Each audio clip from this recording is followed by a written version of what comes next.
This episode is sponsored by GoWOD, the official mobility partner of the No Bull CrossFit Games. GoWOD, the mobility app that is used by top CrossFit athletes Matt Fraser and Justin Medeiros. Take the mobility test for free on the GoWOD app. Once done, GoWOD generates for you super efficient mobilization protocols that are adapted to your mobility weaknesses, movements of your workouts, and available anytime. GoWOD has been the designated GoWOD routine for all CrossFit athletes to allow you to mobilize in a personalized and super simple way, avoiding all guesswork to help you perform at your best on every single CrossFit session. Get the app for free. Well, ladies and gentlemen, welcome to the CrossFit Games podcast. I'm your host, Chase Ingraham, and with me is Adrian Conway and Margaux Alvarez, and it is quarterfinal season. Boop, boop, boop. I don't know what the boop, boop was, but that's what we're doing.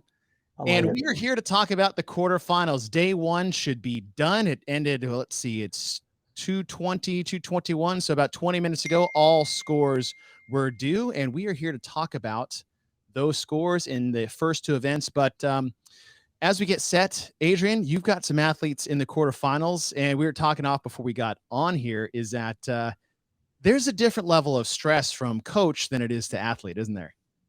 Bro, let me tell you something.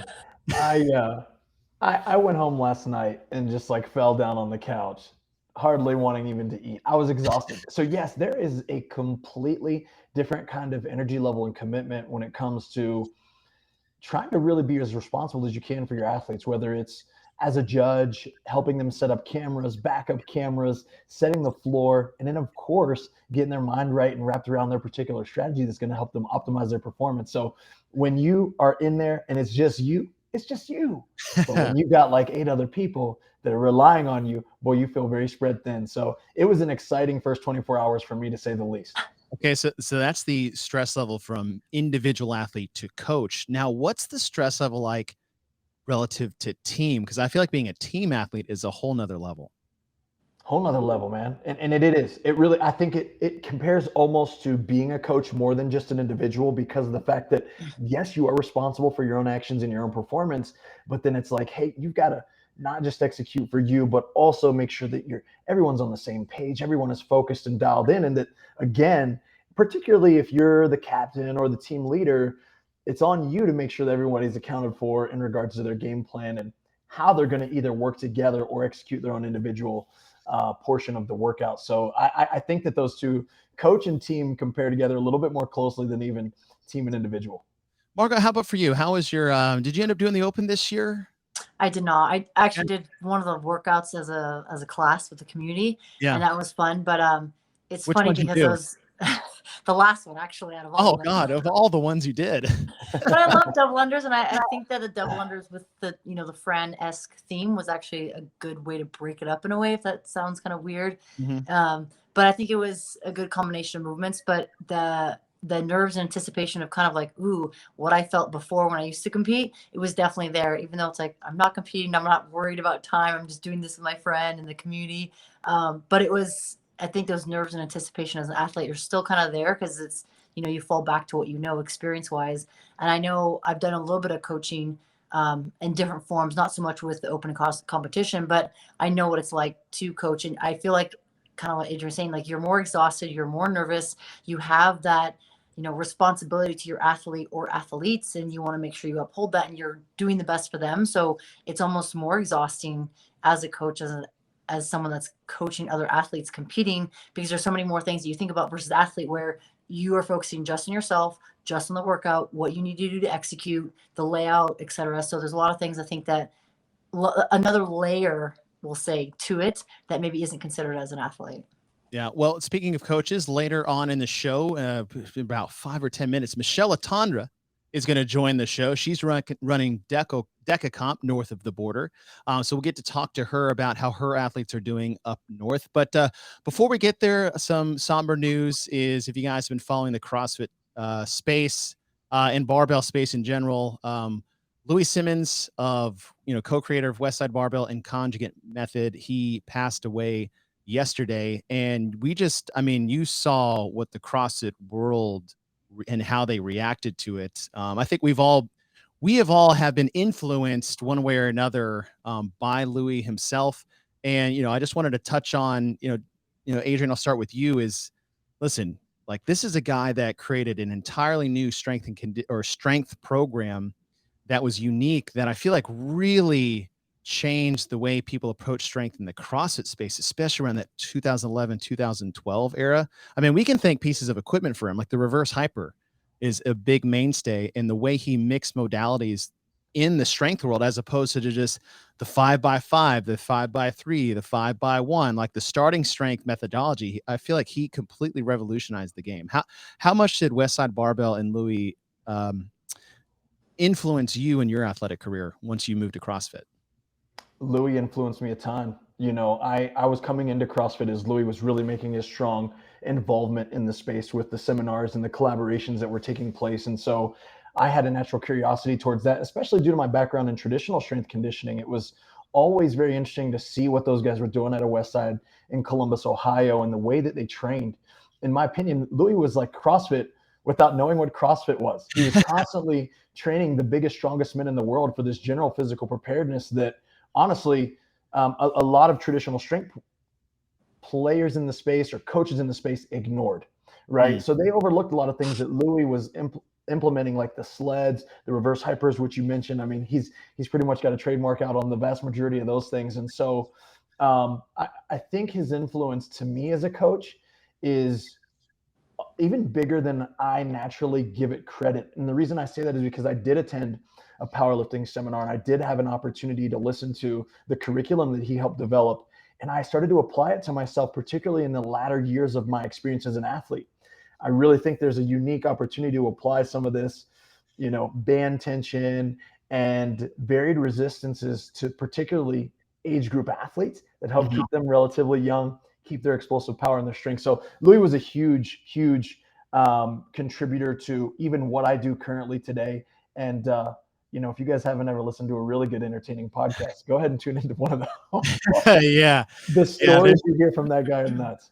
I think he did one with Joe Rogan a while back. I think like back in 2016, he did one. And look, he was a pioneer as far as changing the methodology of just general strength training. I mean, speed work wasn't really something that people thought about when it came to barbells, like lightweight for max speed. You're like, oh, wait, if I just think about the physics equation of applicable force, and that's mass times acceleration, everyone is so focused on weight, on mass, on moving weight, and they didn't focus on the acceleration part. And Louis tapped into that, and he did things like banded resistance.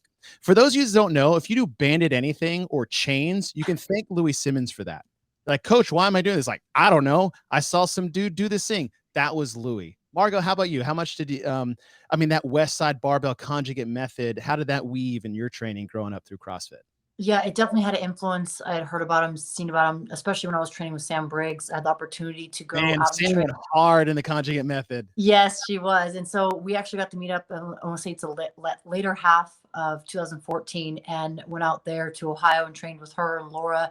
And we actually got to go to his gym, and I got to meet him and talk to him. And what I loved and what was so unique about him is that he genuinely cared and gave a crap about what he was doing. And he, even though I was relatively new, didn't know much in terms of what Sam was doing or what Laura was doing, but to be able to be together, he, took me around to each different element, showed me like what was the new piece of equipment that they were working on, talking about speed, talking about, super wide stance and squatting, the reverse hyper, and doing more for your body in certain positions. And so to be able to have that in person, even though it was a short time, we went training, then we went and grabbed lunch later after that. It was just that time getting to listen to him and hear what he had to say in terms of information and education and why you implement something or why you want to take, bands or chains and you want to add them to your training. And it was just interesting to see it was so interesting and amazing to see his passion. And it's funny because Sam and I talked about it afterwards. Like, he was so excited to have someone new come in so he could show me everything that he was doing.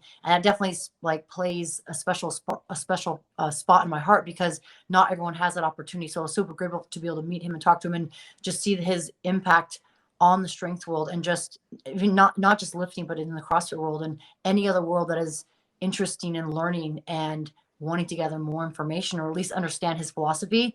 That was incredible. And so to hear that, it broke my heart, because it's like, man, he had so much genuine care and desire to spread this knowledge, not only him, but him and his team. And so it's like, we obviously lost a very unique, special individual, but I know that, his message and his legacy will continue to move on. I think there's a lot of athletes that wish they did some board presses leading into the quarterfinals, some bands and chains. I tell you what, from a personal experience, let's see, this is 2012. So I had hurt my shoulder. So I was like, okay, if I'm going to have shoulder surgery, I'm going to get my legs as strong as I can. And I ended up doing West Side and Conjugate for maybe 3 months. And I put like 50 pounds on my max back squat. Amazing. It was crazy. Like I've never had more adaptation doing, banded work, using acceleration through that, escalating resistance is which the point of the bands were. But one of the hugest things I got from a confidence wise was doing chain work, right? Having the weight at the top of the lift. So you get that CNS adaptation of what the weight should feel like. And then that, and then you'd still get the resistance, right? You'd get less at the bottom as the chains lay down, but as they come up, right, that extra link is going to add weight through the acceleration phase of your squat. So yeah, definitely. It is. It's upsetting to lose someone like that had such a massive influence on the CrossFit community. And I think, the demographic now might not even know how big of an impact that he had. And like I said before, is like, if you've seen a reverse hyper with everybody's shaker bottle on it, like you can thank Louis for that. Right. And so the things I had to use to just develop posterior strength, it just made it fun. Mm-hmm. And I'm not a big lifter, clearly, but it just made it fun. So I definitely wanted to touch on that before we continue. And right on cue.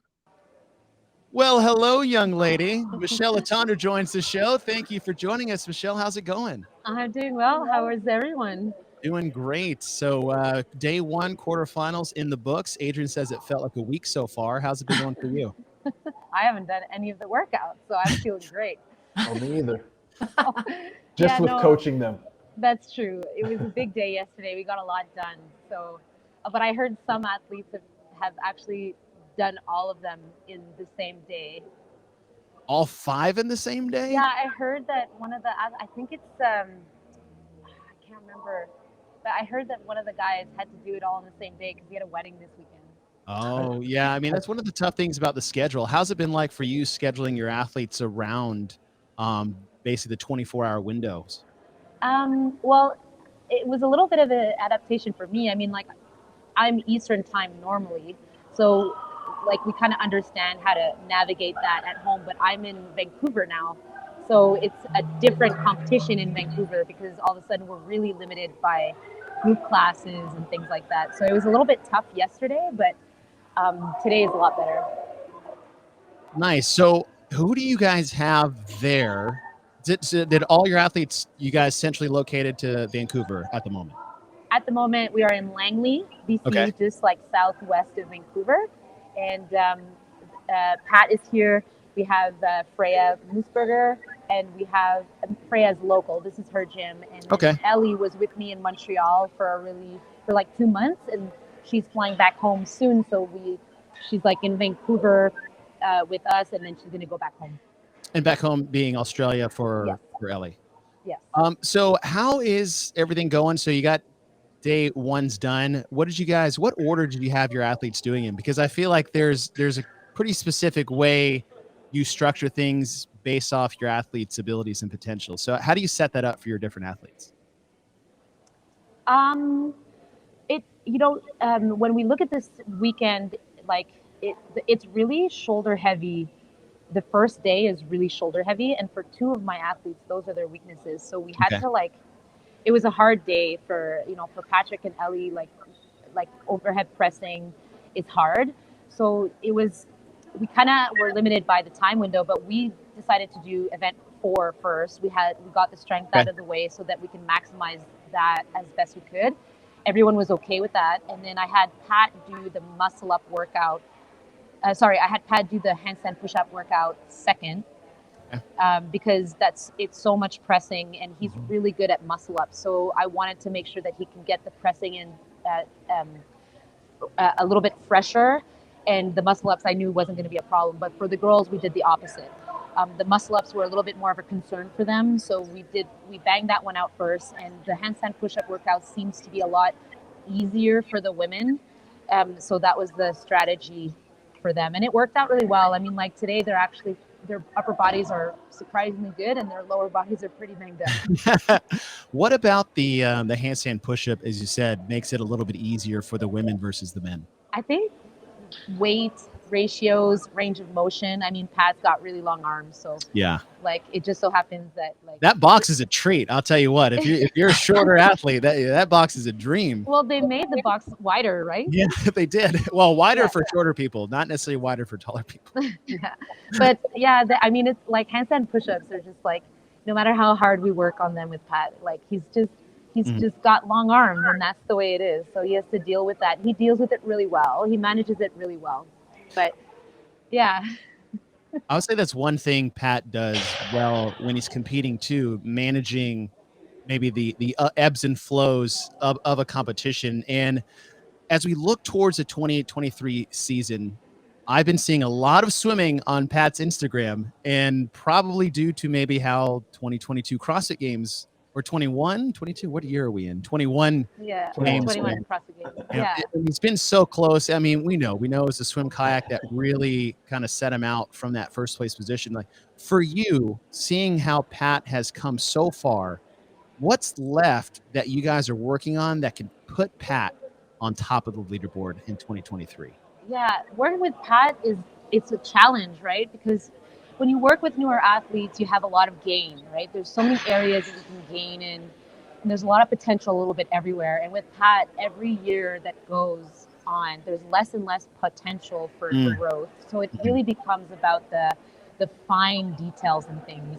And so we've always felt like in the previous years that the strength and the technical components of the weightlifting was a huge focus for us. And now that that's become a lot more consistent, and we saw Pat lift, I think he got third or fourth in the snatch at the games. So that's like we've covered his bases for that. And this year, what's left is the biggest room for improvement we can get with Pat is the swimming. So he's swimming 2 to 3 times a week. Wow. And the beauty of that when it comes to Pat's, and like he likes to make fun of his age, but at his age, the beauty of having so much swimming is it's actually just free volume, low impact volume, and he's novice enough in the sport that it is a muscularly demanding activity, but it is low impact, and like he's had an ankle injury, he's had he's 32, he's been doing this for a long time, so he's 32, he's basically dead, right? 32. Yeah. His life is over. Oh man. And then he retires, and then he'll see that actually 30s is actually a really cool time. Right. Really cool time. Yeah. Michele, I had a question for you. As we're even talking about Pat, you mentioned his age. He's had tons of experience. He's been in this situation many times, right? But you probably work with some newer athletes to this particular situation where they're dealing with pressure. How do you navigate that as a coach to help them, shine and really just show the good things that they've worked for all year?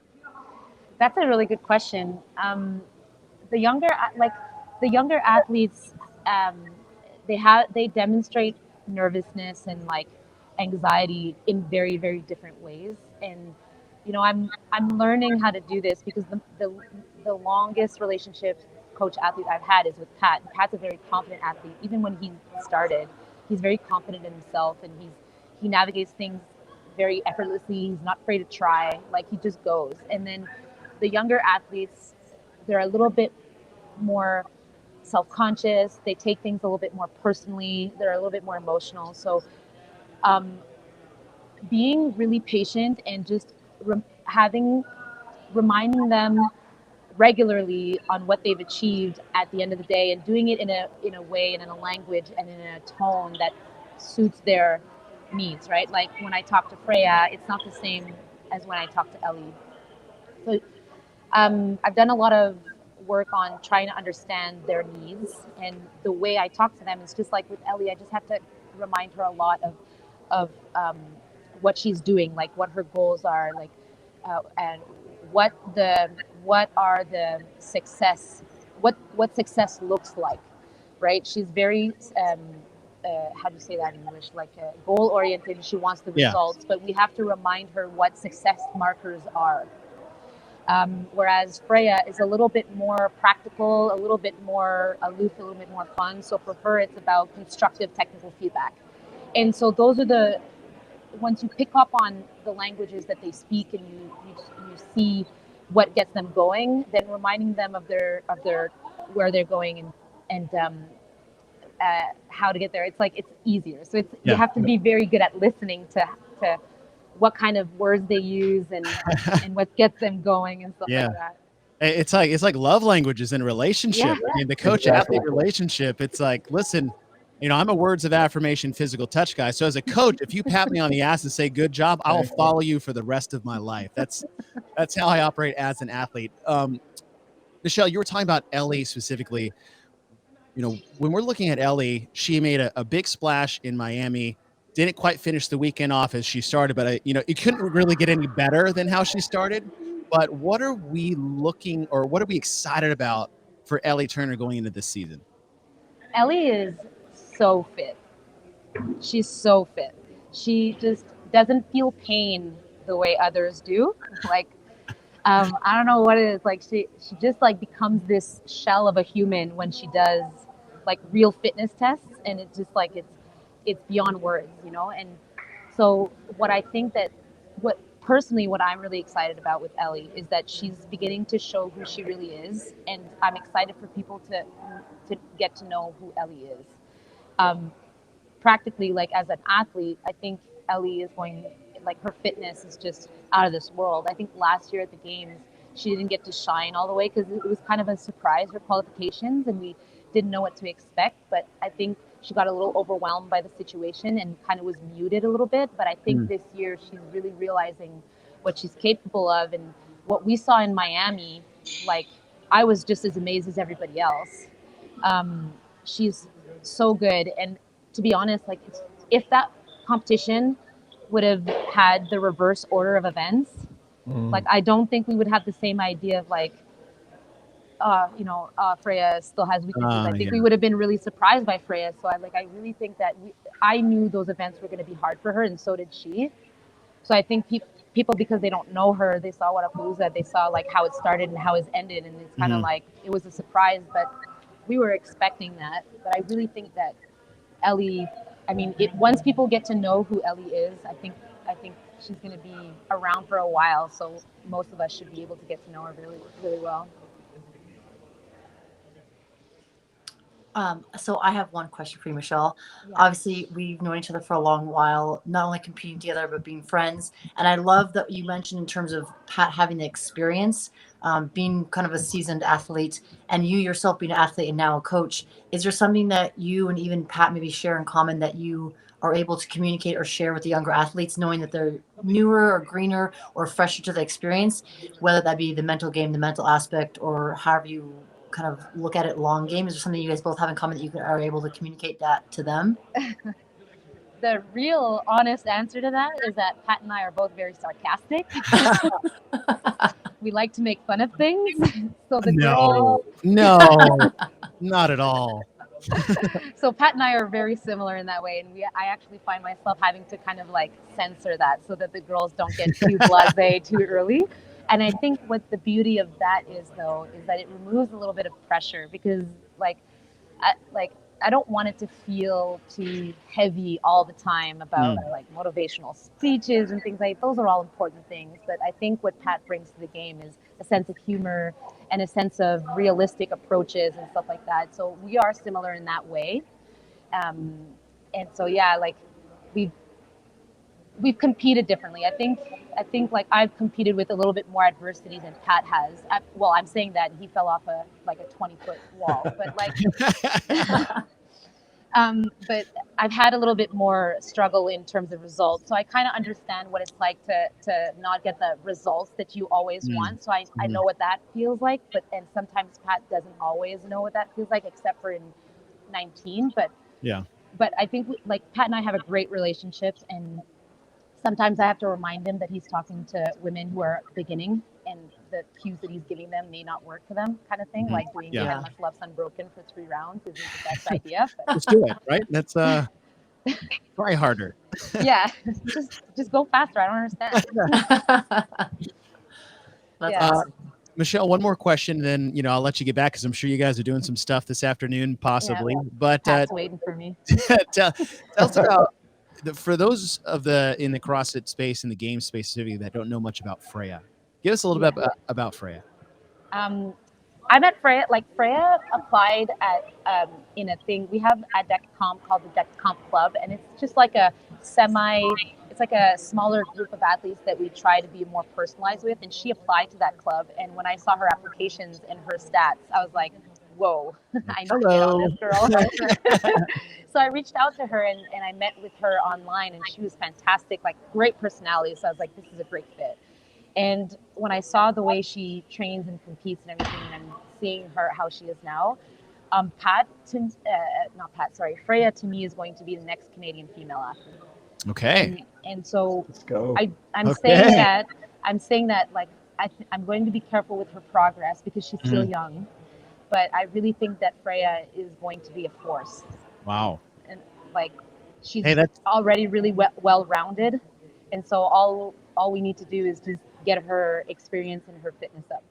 Man, that's a high praise from one of the Canadian athletes. I was thinking before we even got on the show, is like watching you and Camille battle in the Canadian regionals was some of the most badass times of the year. So if Frey is an up and comer, as you said, then definitely someone to keep your eye on. Well, Michele, thank you for taking time. I know you're busy. You got some athletes that you need to go coach. So I appreciate your time and good luck with the rest of the quarterfinals. Thank you guys all so much for having me. It was great chat.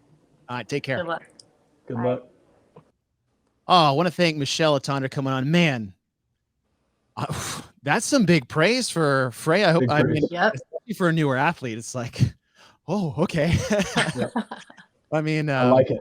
I like it. I do too. And, I like what she said, that, the things that they're working on with Pat, the things that she's excited about with Ellie and, with Freya coming on the scene, and praise like that. That's exciting. And those are the things that we want to hear about when we're doing these. So before we talk about the events, there's one more big news for the day, really. And that's actually with Emma Carey. So Emma Carey has officially withdrawn from the quarterfinals, and we were doing a recap of Dubai on day one when we believe she sustained that back injury during the snow runs there, and she had posted on her Instagram, I believe it was yesterday, and I'll read what she says. She says, "I absolutely love to compete, and I'm so sad that my back just isn't ready for the huge 2022 comeback season I had planned.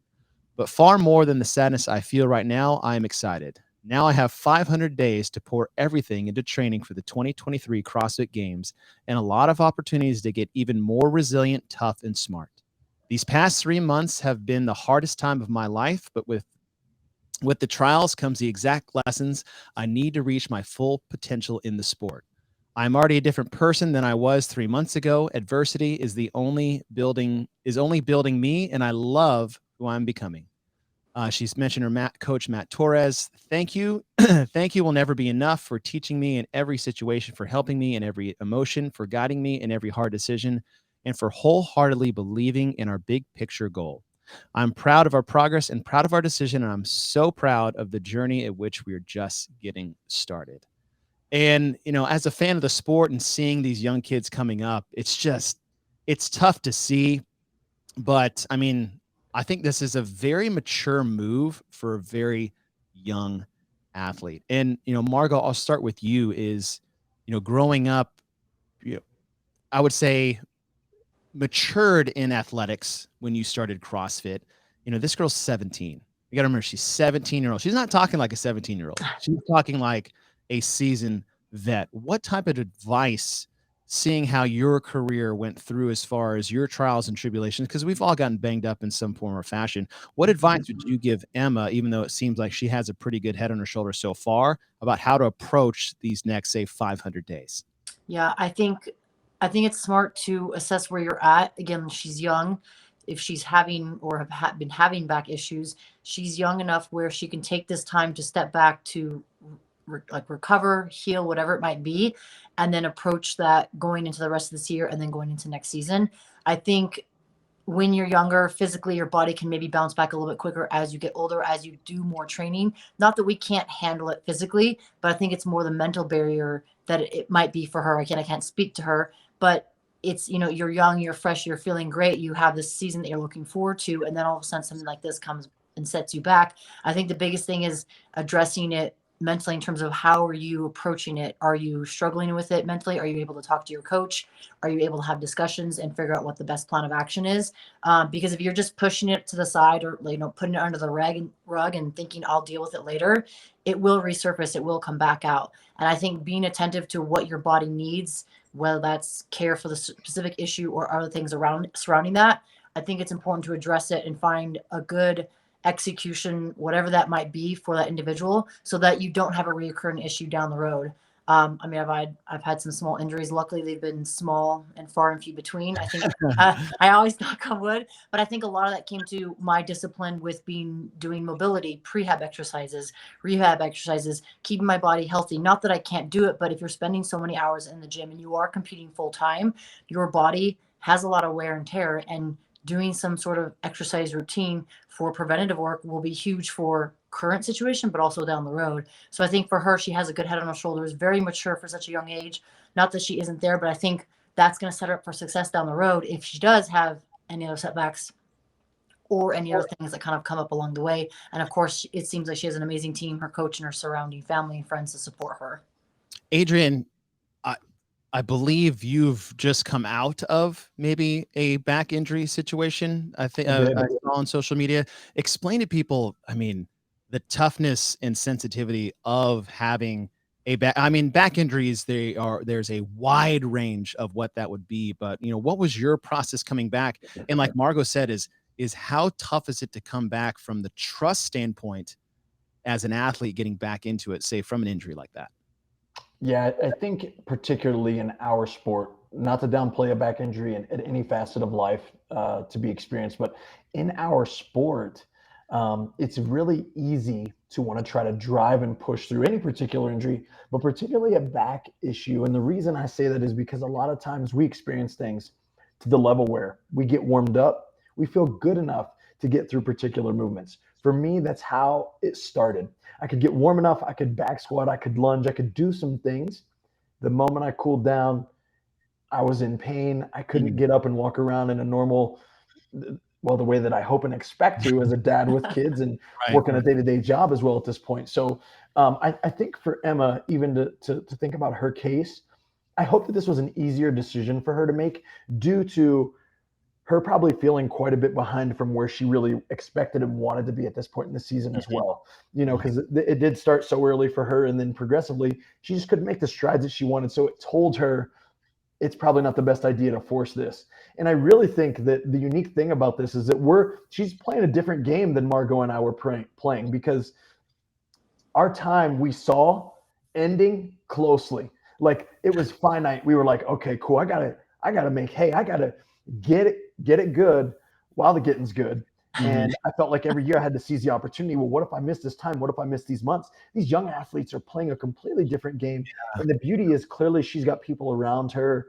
And I believe even Mal O'Brien has said this about working with Matt Frazier, that the advice and the focus of their training is really on longevity so that they can get the most out of their young bodies as they continue to progress. So I'm super encouraged by that. And I really hope these other young men and women in our sport are taking lots of notes and understanding that that's okay. And it's a part of being an athlete. It's a part of being a part of this sport, because it seems like these ladies are really doing a great job to lead from the front there. It's a hard choice to make.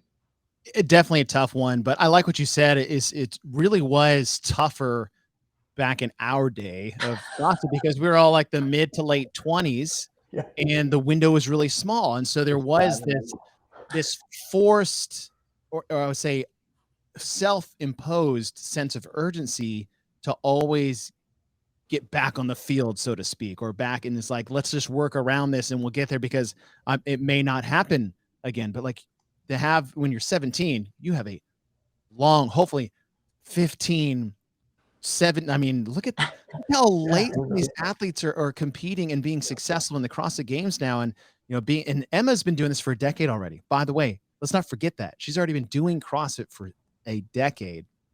And she started around when she was 7. So you're right, taking care of your body now so it takes care of you later so you can compete, for the next 10 years, I think is more important than the next, say, 10 months. And, I really like what both you guys had to say about that. So let's talk about the events. And before we get to that, I want to thank our partner of the show, Monster Hydro.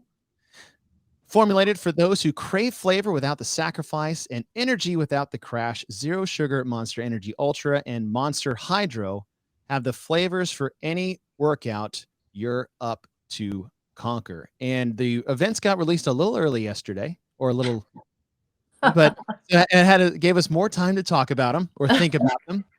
And let's see. Let's pull up event number 1. And as we look at this, we had the floor plan was a pair of dumbbells 5 feet away from a wall. It had a 140 by 24 inch box with no plates, and then 140 by 24 inch box with plates. And the event 1 is 50 dumbbell walking lunges, as we found that those are just total steps. There is no distance to walk, but you have to walk 10 feet or 10 steps in one direction and then come back.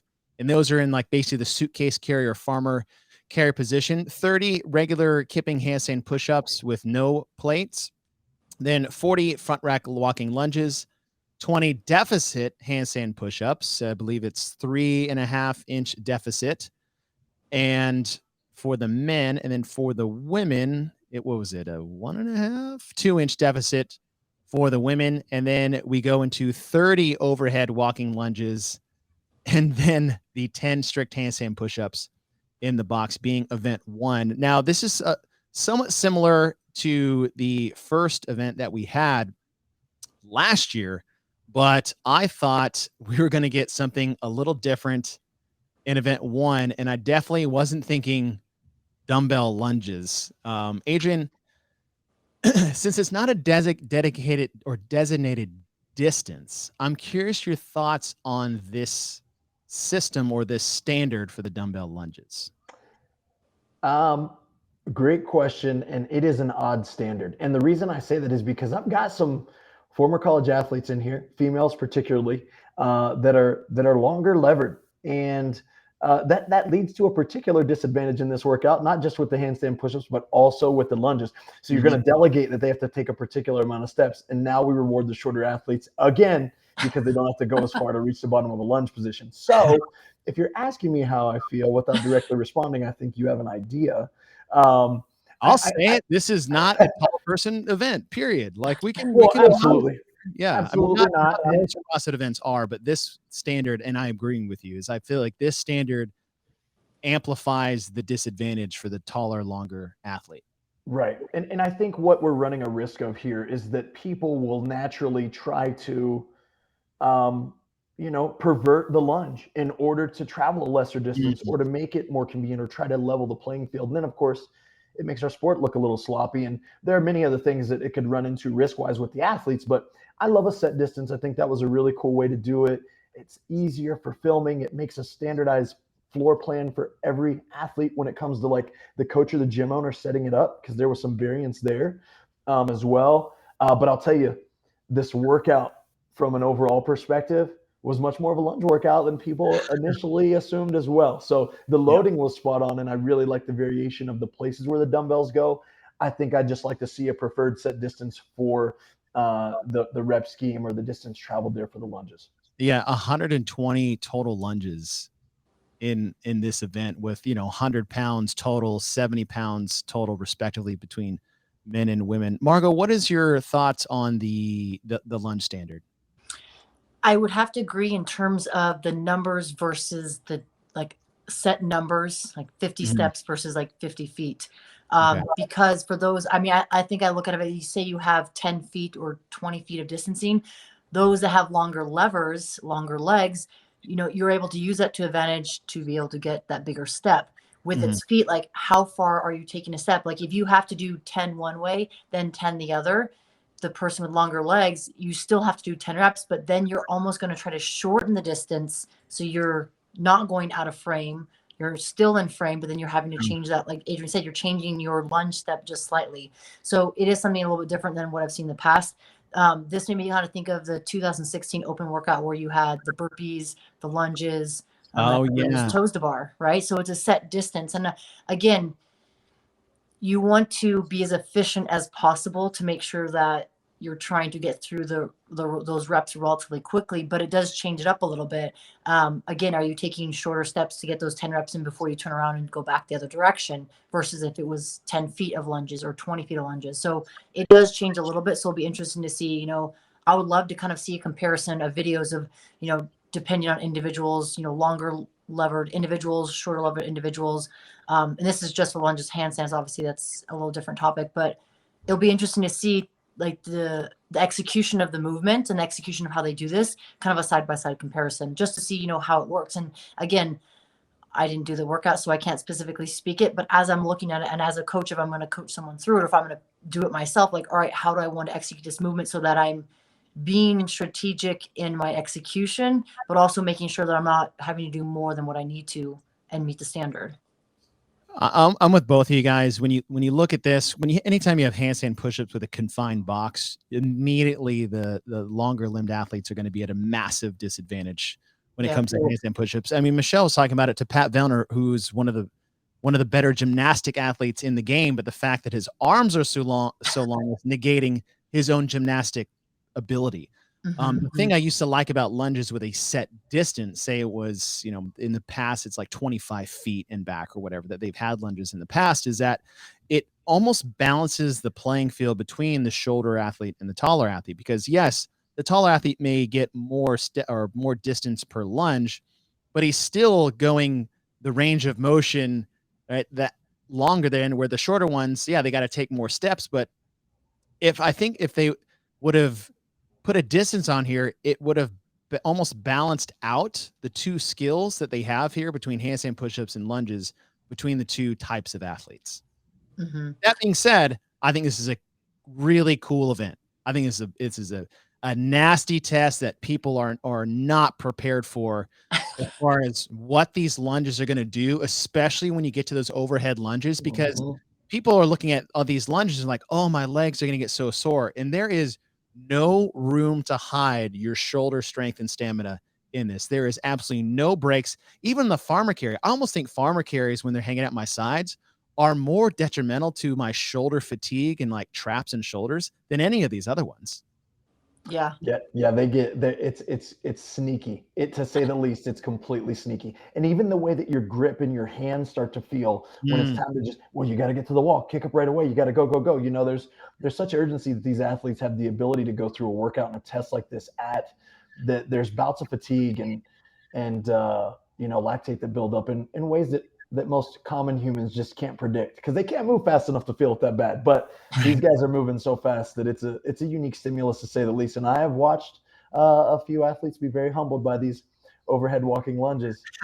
you want to press up and put them somewhere, but they can't touch either. So it's something that you got to be aware of, and you got to develop that stability. I love that movement. Well, I like what you said on the grip fatigue, because I think most people really don't understand how much your hands get fatigued by being on them. Margaux, explain that feeling, because some of the most grippy workouts I've ever done actually involved handstand walks. Yeah, it's interesting. I was just having a flashback to 2018 regionals when we had that chipper where you had the single arm dumbbell overhead lunge where the other dumbbell was, on your shoulder.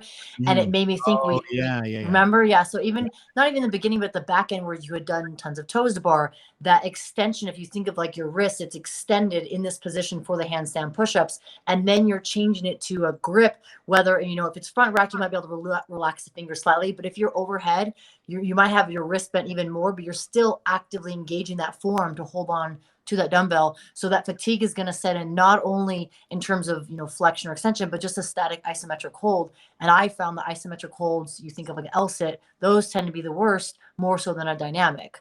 So I think that that's definitely going to play a part, especially when you get to the overhead walking lunge steps.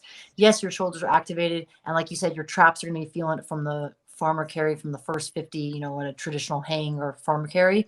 I think it's just going to kind of compound. So if you have the ability for your body, if you've done a lot of grip work, then your body will be able to flush that out. You'll be able to continue and have endurance for the forearms. But if you're not used to that, then that might be something that could be at least a contributing factor in the last two movements, the last 30 and the last 10.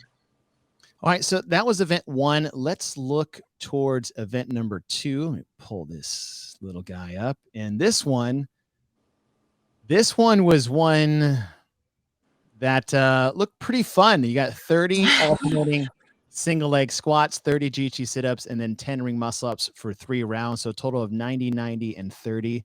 And Adrian, I got to say, it's really nice to see an appropriate number of GHD sit-ups and pistols as opposed to last year. Hey, you know, I kind of like the more GHDs, the better. You know, I got some. Not all of us have Ninja Turtle ab and torso to like you do.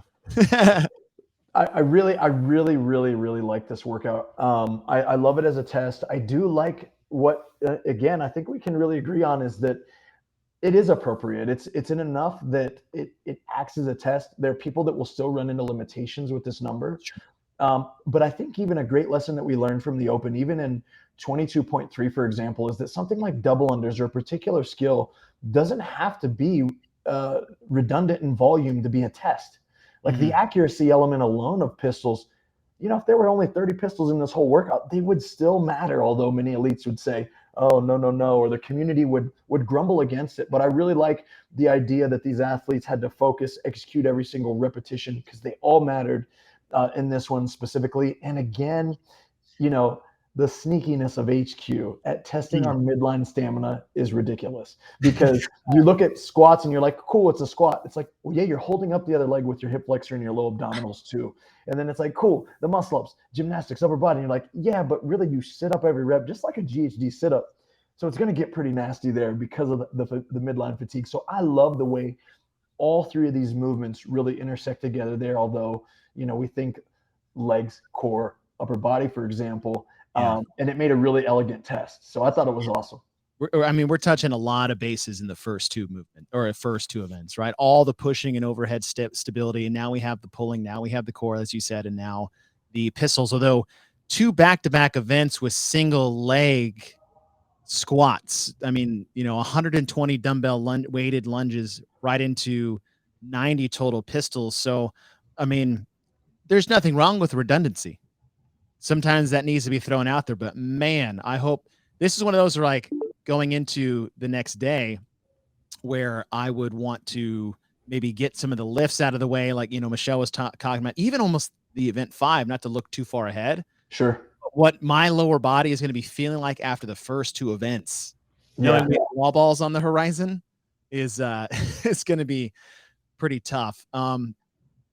Adrian, as far as the combo here on the GHDs, what we were talking about earlier is that core and the turnover on the muscle ups. One of those things that it really too, though. I mean, you've got the pistols, which is going to tax the hip flexors more than anyone would really think. And then the GHD, which is another hip flexor fatiguing movement. And then you have to get that snap over the ring. So how much are those first 2 movements going to affect that muscle up? Oh, a ton. And even we're seeing athletes at a high level with high volume, you know, athletes that can do 20 or more ring muscle ups unbroken really have to consider, is this a workout where they go completely unbroken at speed, or do they come down for a short rest in that middle set? But I do believe, you know, for those that really hope to punch a ticket through to semifinals, this is one of those workouts where they're looking at this and they're not really asking themselves, how do I need to break it up? They're truly considering how fast can I go on these particular pistols to cycle, and the same with the GHDs. And then they let the tempo of those movements dictate how difficult those ring muscle ups can get for them. So I think I'm excited to see these scores and chat through what we see here because, boy, there's going to be some smoke in the city. There's going to be some fast times out there. Hey, well, just on cue, it's almost like you're a professional, Adrian. The unofficial scores are in. So we're going to go through this pretty quickly. But for the North American men, Noah Olson unofficially wins both events. Noah Olson, 6:02 unofficially. Followed up with a 6:25 for workout 1 and 2. Some names in here. Saxon Panchek sitting in second behind him. Cedric Lapointe, Justin Medeiros in fourth. Spencer Panchek up there in the top 5. Oh my gosh. Scott Panchek is tied for 6. We have 3 Panchek brothers inside the top 10 with Jeffrey Adler and Mitchell Stevenson rounding out your top 10 for the men. Scott, I thought you were tired, bro. I thought you were tired, bro. What's going on here? You can't help it. Maybe I'll use this other one of yours. How's that one? There you go. Mario, you got 2 open. And let's go over to the women's side really quick. Again, all of these scores unofficial. Whoa! Emma Lawson. Yep.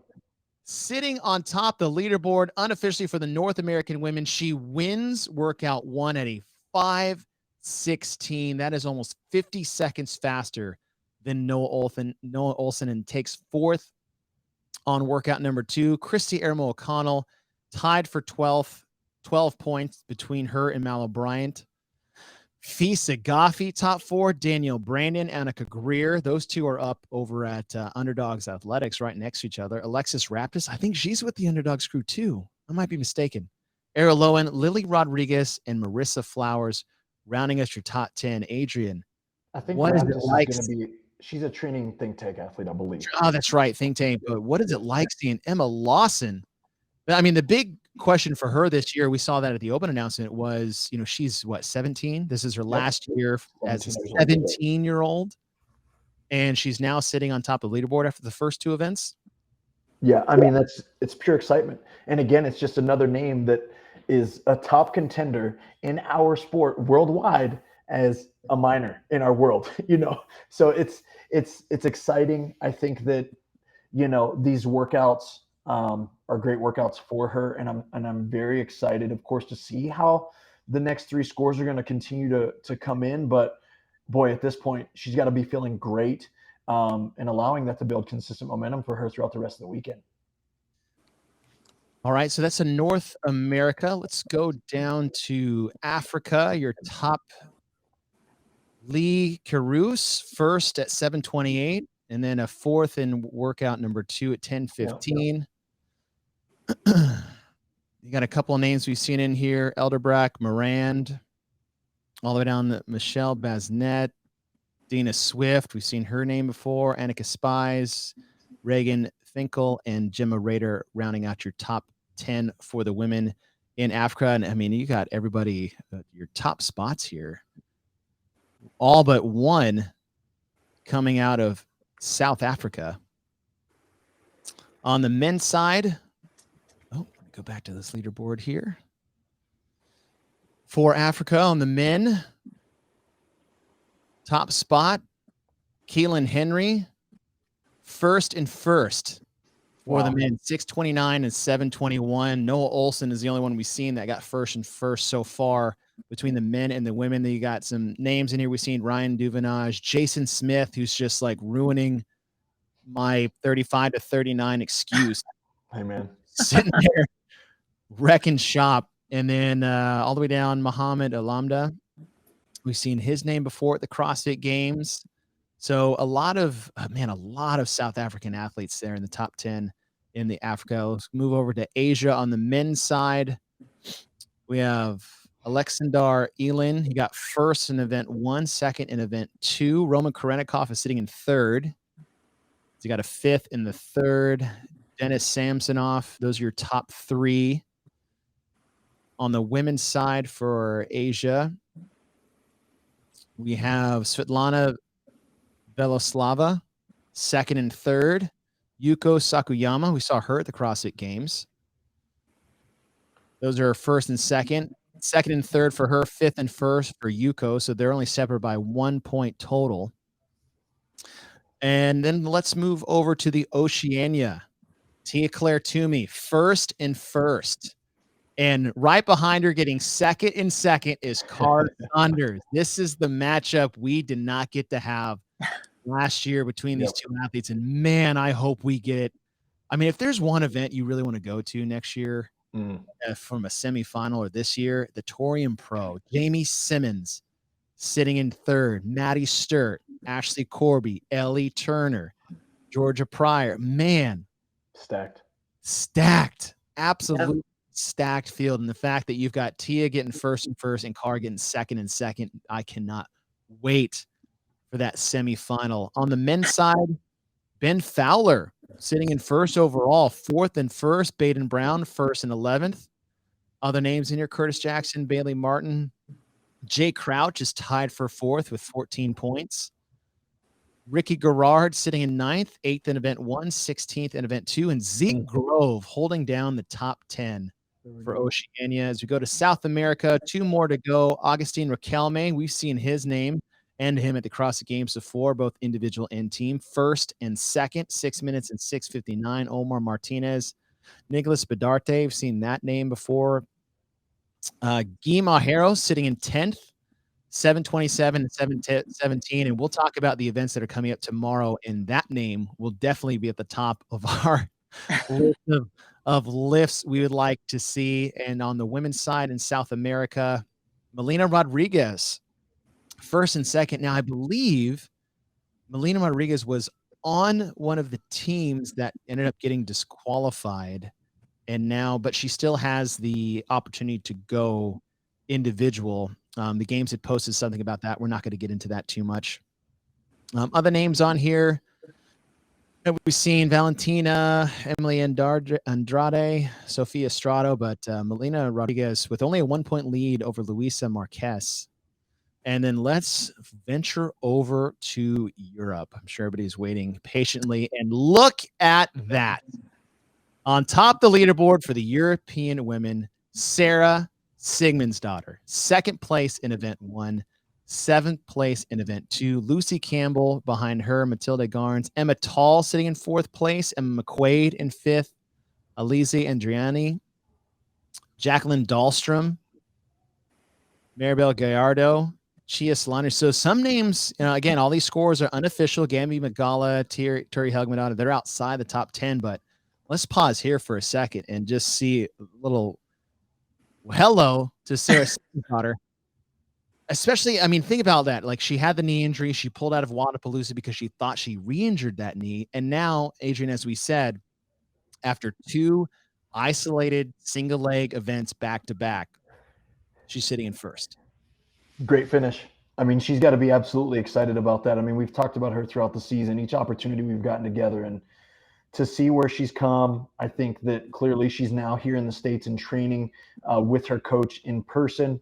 I'm sure they've had some great momentum over the last month and a half or so through the Open to get her prepared for this. But yeah, the fruits are showing, and I think that conditioning is coming back, and it's getting to that point where we're really starting to see the Sarah Sigmundsdottir of old, and I'm sure she'll be soon surpassing her previous performances that we've seen throughout the years here soon. Now, Margaux, Sarah burst on the scenes in 2015, repeated that in 2016, getting third at the CrossFit Games. And then since then, it's just been a roller coaster of training partners and coaches and representations and programming and injuries. And it seems like she may have found the sweet spot over there at Training Think Tank. What is the benefit of having a good training program, training partners around you to get you back on track? I think that I look at Sarah, and I know we've talked about this before, and I know it's come up in certain podcasts and conversations, and she's even addressed it, is her mental game or the mental aspect has been something for her that it's been more of a challenge where she's going to be struggled with, gone back and forth.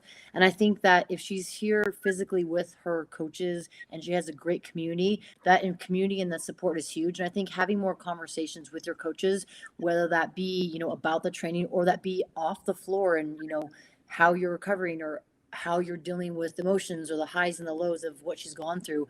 I can imagine, and I can attest, like when you have struggles and when you have setbacks, it can be frustrating, not just physically, but mentally. So I think that again, not knowing the full scope of it, not being able to personally talk to her, just from on the outside looking in, I think being in a positive environment where she's able to have more discussions and communication is going to be huge. So I think that's going to set her at ease mentally, and then that will be able to play into the fact of what she's doing in competition, not only for the quarterfinals, but going forward. Adrian, as we scroll down, we have to scroll quite a bit. We see Karen Frey, seen that name in 33, Briggs in 34, but in 38, we have Laurel Horvath, who had a 90th place finish in the event 1, which had handstand push-ups. And the question was, after Dubai, where she did very well in an event that had handstand push-ups, but we were very clear that that wasn't exactly a handstand push-up event. Here they are again. Here's the same result. Now, I don't think this is something that's going to keep her at a semifinal. She's in 38th right now. They just need the top 60, but we can see that there's still room to grow here. Absolutely. And it's one of those things where when the workout gets released, of course, you're gonna think of particular athletes that are either going to struggle here or excel. And she's one of those athletes that we naturally have to just assume is going to struggle with this particular type of programming. And, you know, fortunately for her, the strict didn't come until the 10 final reps. Now, they were a tough 10 reps. I've even seen athletes that are honestly some of the fittest and will post some of the greatest scores in the world struggle with 10 strict on that workout to finish. So to see her execute and to keep herself in a position where we know with the remaining 3 scores that we have left to see, she's going to finish just fine and very competitive in that region. It's still one of those pieces where, hey, her as an athlete, her coaches, and whomever is helping her in her progression still have to have tremendous urgency within development, because, you know, she's got a few months out, or not even a few months, just a couple months away from where we're going to see her in person, and the test might not be so friendly. We never know what to predict, but you always got to be preparing for the worst, and for her, hopefully that's a big emphasis of her focus. All right, let's switch over to the men. This will be our last one of the day. Ooh, again, scores are unofficial, but I'm going to rattle off the first 3 names. Enrico Zinoni, which I believe is Italian, Victor Hoffer, and Lucas Gruliff. These are 3 names I've never said before as a broadcaster of the CrossFit Games, and I don't think we've ever said these on the podcast. It's not till you get tied for 3rd where we see Jona Koski, Alex Katulis, Bjorgen Kargovin, Lazar Jukic, Sam Stewart. Yeah, like this is where the names are. So our top 3 are unknowns completely. And again, all of these scores are unofficial, but at the same time, these events that are the first 2 can cater a little bit to some gymnastics specialists. Margaux, when you look at, say, event 1 that has 60 total handstand push-ups that get progressively difficult from 30, 20 to 10, and you see an event 3 that has pistols and ring muscle-ups, is this abnormal to see? I would say not necessarily, because we look at the programming and what you usually see, you are going to see gymnastics in some form or fashion. And I've found over the years, as an athlete competing, the last thing I want to see is strict or deficit strict handstand push-ups. And I feel like they have come up constantly over the years. So I'm not completely surprised to see handstand push-ups and muscle-ups in the first 2 workouts. Those are staples that are part of the program. So I would assume maybe not necessarily back-to-back in 1 to 2, maybe see, you know, handstand push-ups in 1, and then 3 or 4, maybe we see another gymnastics component, which I know we'll get there eventually. But seeing them back-to-back, not surprised, but it does put a precedence for those individuals that either have, you know, had gymnastics as a background or part of their previous career, or they do a lot of gymnastics in their programming. And I know we talked about in the second one, or you guys touched base about the core.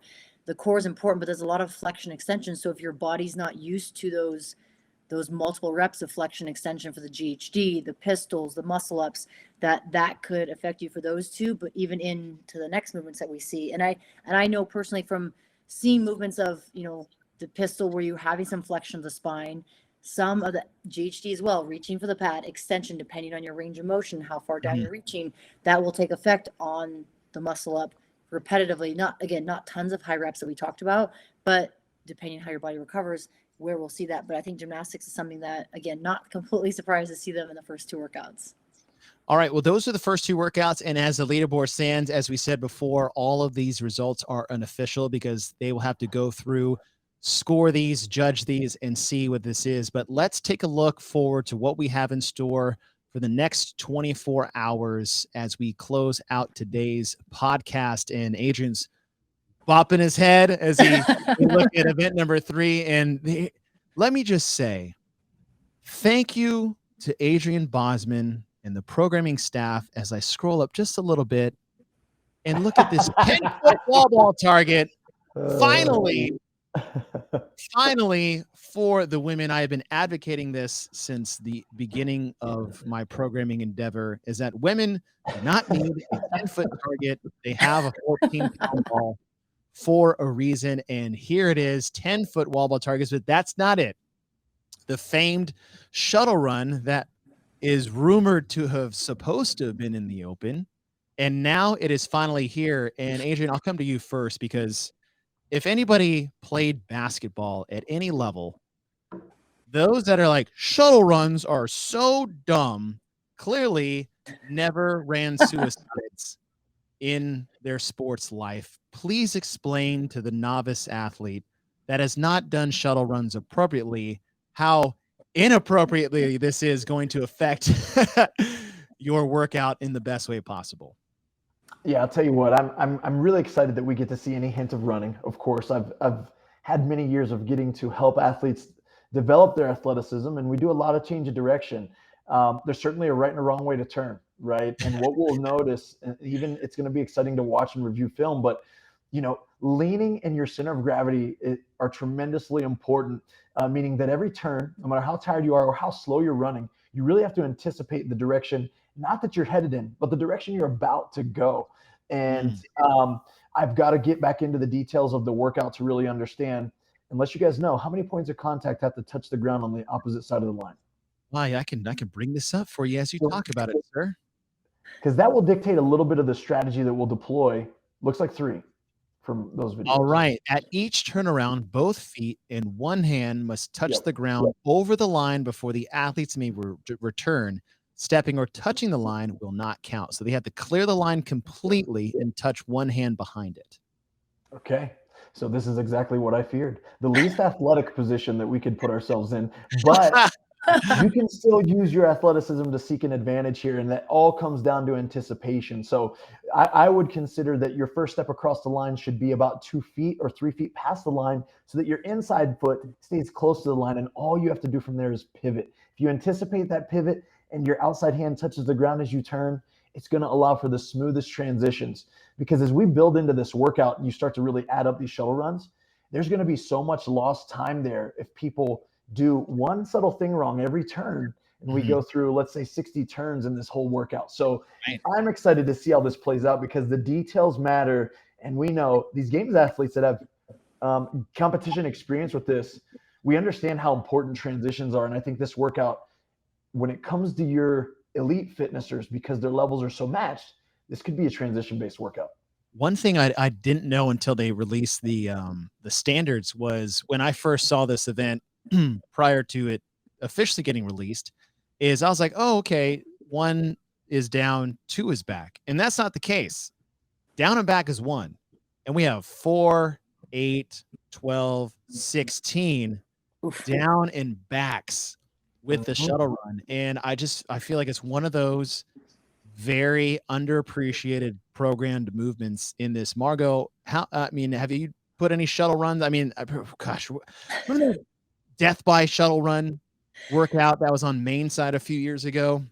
I'm pretty sure, I think we might have done that. I want to say maybe at a seminar, I can't remember, but I have done shuttle runs. I'm way back in the day in junior high and high school with PE, but then I did them a lot in volleyball, suicide sprints. Just like Adrian was saying, like, if you don't appreciate them, like, they will come and bite you in the butt. And I think depending on how your training is, obviously I look at this, I'm like, man, that's 16 rope climbs. That's a lot of rope climbs, but how are you able to recover? How's your body able to recover from those shuttle runs? If you've never done suicides or runs, it's going to be a different feeling than if, just going for a run or a sprint or a 400, because that change of direction. And just like Adrian said, like, transitions are huge. How do you approach that line? How do you have those 3 points of contact, and then transition into the next one? Like, that makes a difference, not only for that 1 rep, but for the 16 shuttle runs you get to halfway through the workout. And the one thing, I mean, we touched on the 10-foot wall ball target being a thing, but the amount of volume you have on the wall ball shots, again, after the volume of lunges and single leg squats that we had in here, I feel like that's one of those that is going to be overlooked because the shuttle runs jump off the page so much. Yeah, I agree. I think, it's about 128 wall balls, I believe, if I did the math right. No, anything over 100, I feel like depending on the workout and depending on what you have is something to kind of factor in. Given in the 2 previous days, it's because if you look at this, like, 8, no big deal, 16, no big deal, but then it adds up, especially on the back end. So I think it's going to be something to take account into your legs and how you feel for the wall balls, but then also how's it affect you for the runs, then the rope climbs. If your midline's a little fatigued, you're not able to bring your knees as high, you're not able to lean back as much, your hip flexors are toasted a little bit more than you anticipated. So that will affect the execution of those movements. I would like to see those 16 shuttle runs after the halfway point, 32 wall ball shots. Yep. You're going to be feeling it, man. Hey, it's not going to be so much in the traditional up and down muscles that we feel, but there's a kind of a small lateral glute muscle called our glute medius on the outside. After these shuttle runs tomorrow, I think they might know where that's at. I tell you what, nothing has derailed my back pain more than that damn glute med. I'll tell you what right now, that poor guy has caused me so many problems over the year. Before we get to the 4th event, I would love, I heard this the other day, is, me and Margaux was like, we're calling suicide sprints, running horses. Adrian, what are some of the different names you've called these back in your athletic career? Oh my goodness. Gassers. Shuttle runs, gassers. Suicides, of course, was a very popular one if we were in the basketball world. This was punishment back in the day. Everybody on the line, Coach Bo's whistling. Like, oh my God. You're going to keep going until the coach says stop. Yeah, if anybody's seen Miracle, they I tried that one time as our coaches were punishing us with these during like dryland training of swimming, and I yelled out, "I play for the United States of America." And he thought it was funny, but he blew the whistle again. Yeah, and you still have to keep running. I still have to keep running, but I thought I'd laugh my way out of it. Not the case. All right, so that's event 3.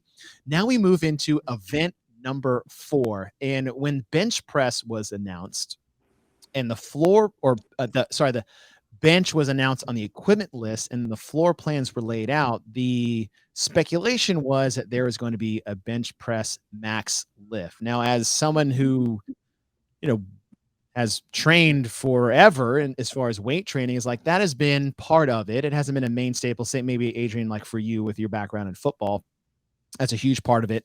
But I was hoping it wasn't going to be that isolated. I think I was worried about that being a singular test of strength in a 5-event format. This, however, I am over ecstatic as far as how this is, because of the combination of a dynamic pull from the floor, a strict power push, right, off with the bench press, and then I would say one of the most athletic strength lifts there are outside of the snatch with the max overhead squat. Adrian, when you first saw it being the other total, what were your thoughts? Couldn't be a bigger fan. I really love this measure of fitness because I'll tell you what, first of all, it's fun, right? Like it's rare that you program the other total for a community. Over my years of experience, and people are just bummed about it. They're like, oh, lame. So it's exciting. It's a clean, it's a bench press, it's an overhead squat. What I enjoy is that you can clean it in any fashion. If you're a strong power cleaner, do it. If you've matured your squat enough to be a full squat cleaner, do that thing. And then the bench press, of course, everyone enjoys, because in CrossFit, we don't often get to touch it a ton unless you're under some kind of particular training for something specific. It might pop up periodically, but like you mentioned, Chase, it's just not a true staple all the time. And then, of course, we have what I call the equalizer, which is the overhead squat. I'm probably most excited to see what kind of scores we see the elites post. Not that the totals won't be exciting, but I really want to see what their overhead squats are at. Yeah. I think back to like the 2014 games and watching some of the fittest in the world overhead squat, and I think to the history of our sport. And this is a big thing to me, that some of the fittest men in the history were the best overhead squatters in the history of our sport. So to me, it's like, if you want to be up there with the big dogs, bro, you got to show me a big overhead squat. And of course, we know most of the guys with the biggest benches, their overhead squat ain't gonna be so high. I was gonna say there's like a direct inverse between So it's big the equalizer. and big squat. Old Captain Tight Shoulders over there might be able to bench press 400, but can't get a PVC pipe over his head. Hey, that was me when I started CrossFit, so I get it. I know it. I like what you said there. I mean, the matchup we had with Tommy Hackenbrook and Matt Fraser and Rich Froning in 2014, where they were just trying, all of them went for that 400, but just couldn't quite get it. That was super fun. Margaux, seeing this from your perspective, it's like, look, all of us old meatheads and old athletes, like bench press is very familiar, but not so much for, say, the women's side in women's training. So for you, what is it like seeing bench press come up in a strength test like this? I'm actually excited to see it. I incorporated a lot in my training when I was competing. And actually, when it comes up in classes, if I decide to do it, I love it. It's something different. I rarely, if ever, did it in the past. So it's relatively new or fresh to me.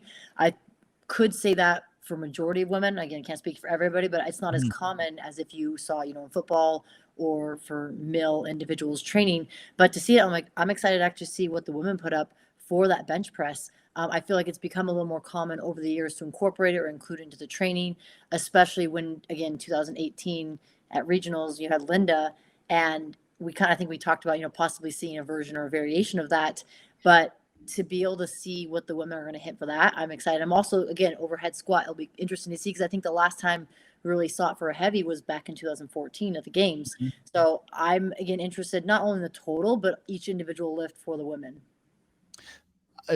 Completely. And the other part is I love the 3 lift combo here, as opposed to, like, even if you put a snatch in there or a clean and jerk, that is more, I would say, an athletic test as far as weightlifting is concerned, other than like a max brutish lift. But the fact that you have 3 chances, 3 opportunities to boost your scores, use your strengths when you can, and minimize, your deficiencies with completely different movements. So I thought this is a very, very cool way to put things together. And I think after day 2, when we come back here, is that we may see a completely jumbled leaderboard coming into this based off the events that we have here for day number 2. Well, that'll do it for us here, guys. Thank you for joining us for day number 1. We'll be back here for day number 2, as we will have a guest, Matt Torres of the Brute Strength crew that is down in Naples, Florida. We'll check in and see how some of their athletes do. Obviously, Emma Carey was one of those athletes. We'll talk to him how they came and made that decision, as well as check in to see how Fee Sagafi and Dallin Pepper are doing down with the Brute crew and everyone that they have there. And before we sign off, just want to say one more: rest in power, Louis Simmons. God bless you. Godspeed. And thank you guys for joining us. We'll see you guys tomorrow.